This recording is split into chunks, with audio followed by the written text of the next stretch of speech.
Question. Could you please share your thoughts regarding the karma that we have with ourselves?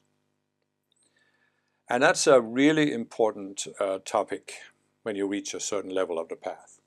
So usually, at least for me, when I first heard about karma, it was in an Eastern context and then later in a Western context. But it was generally that we have karma with other people because we've done something.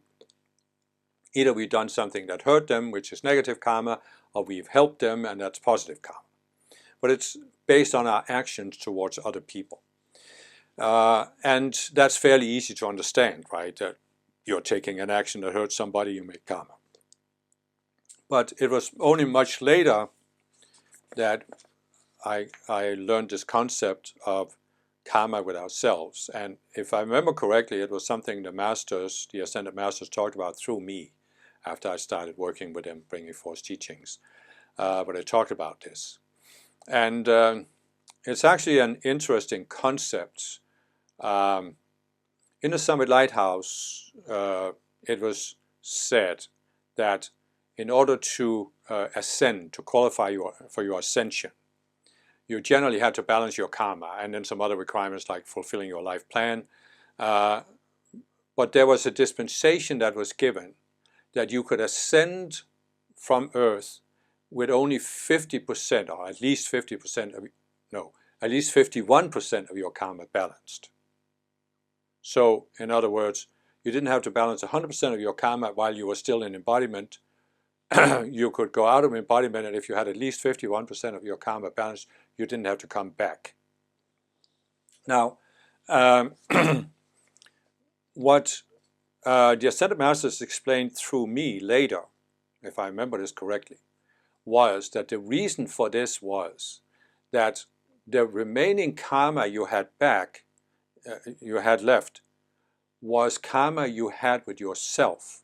And therefore you didn't have to be in physical embodiment to balance it because it was something you could resolve in your psychology.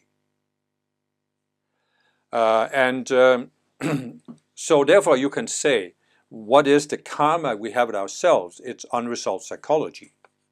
But how does this work? Well, okay.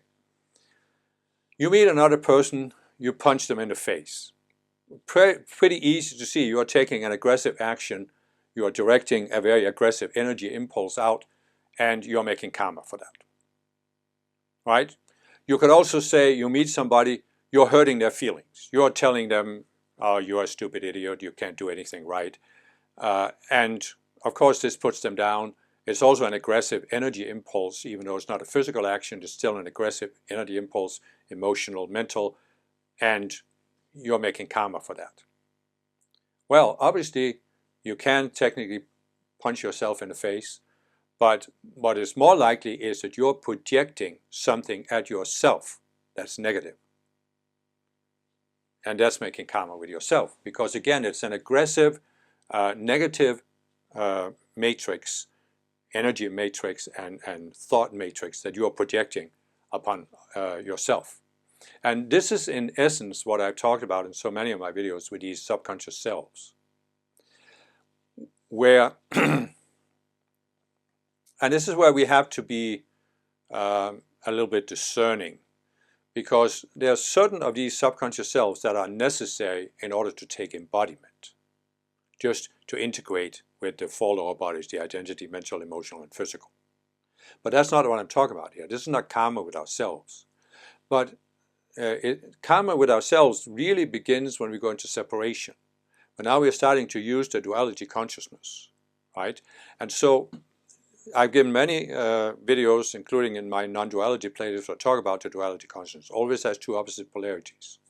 And this means that whatever you do with the duality consciousness, there's a positive, seemingly positive, or negative.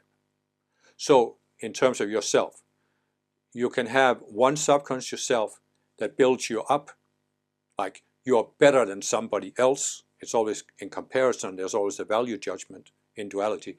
So you're better than somebody else. It seems like it's a positive, but it's really also false, because you're projecting something on you that's not realistic. But when you do that, when you elevate yourself compared to others, you will also have another subconscious self that's putting yourself down.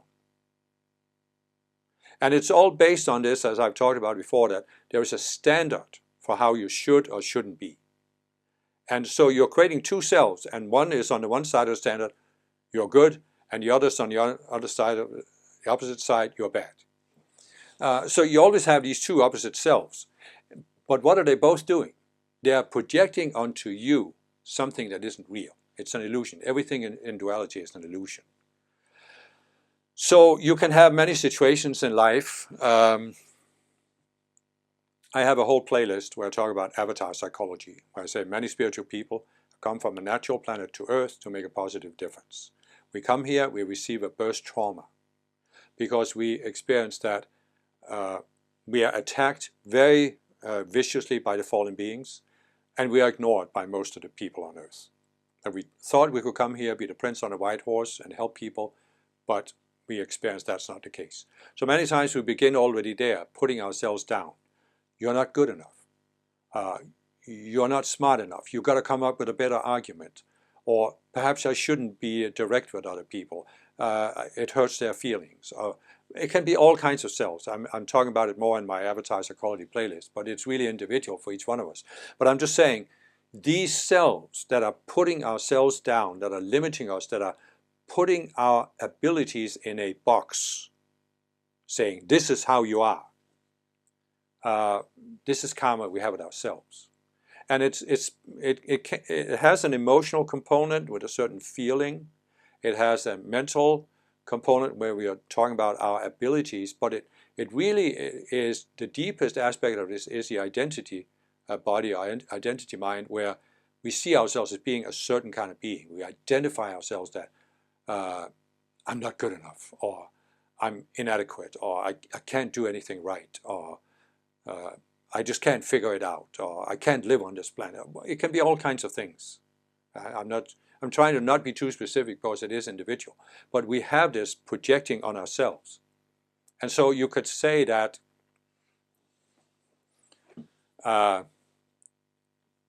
there's another person you're angry with, and you are constantly, whenever you think about that person, or even when you're not around the person you're thinking about, is you're directing this negative psychic energy at the person, blaming them. And this is obviously energy you're directing at that person. But what are these subconscious selves doing? They're constantly projecting low frequency energy at yourself. And karma is basically an energetic impulse that you are directing. And you're receiving the energy from your I am presence. And you are directing it through the filter of that subconscious self, which is then qualifying it with a certain vibration. And this karma then accumulates in your energy field. So there's both the subconscious self that has a belief, but also the energy that builds up the strength of the self, the intensity of the self, so it has more pull on the conscious you. The more energy that pulls, the more you are likely to go in and feel guilty or inadequate or whatever. So this is karma you have with yourself. And the way out of it is, I've given a lot of talks about this, resolving the subconscious selves.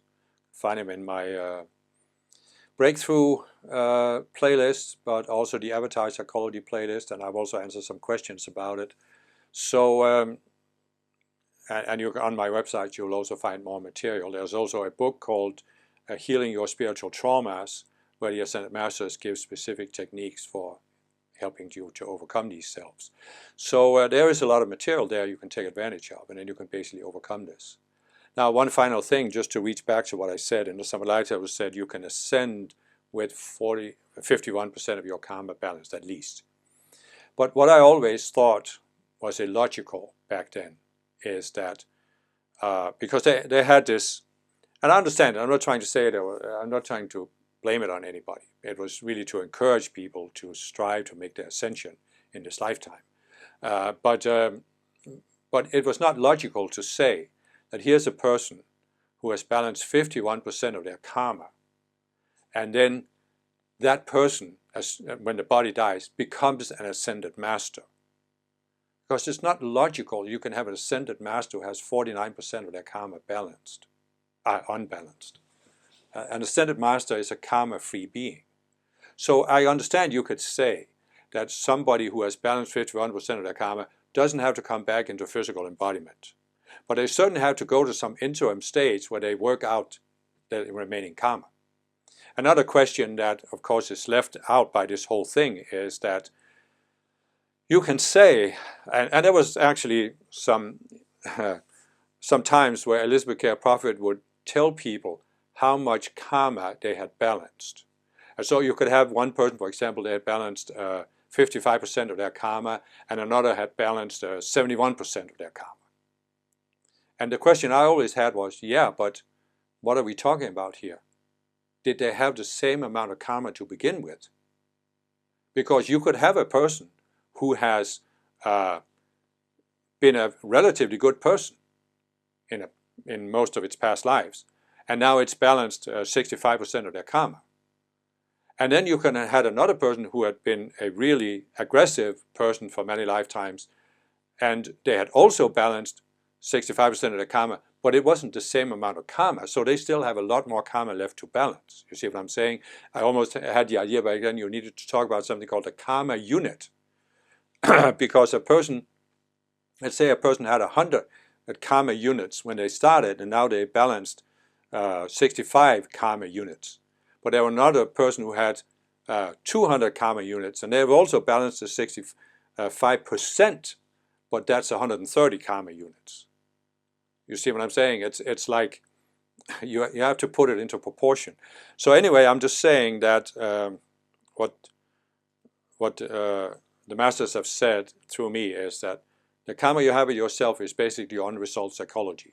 And of course that means you can't become an ascended master until you resolve the psychology, because you can't have an ascended master who has unresolved psychology from being on earth.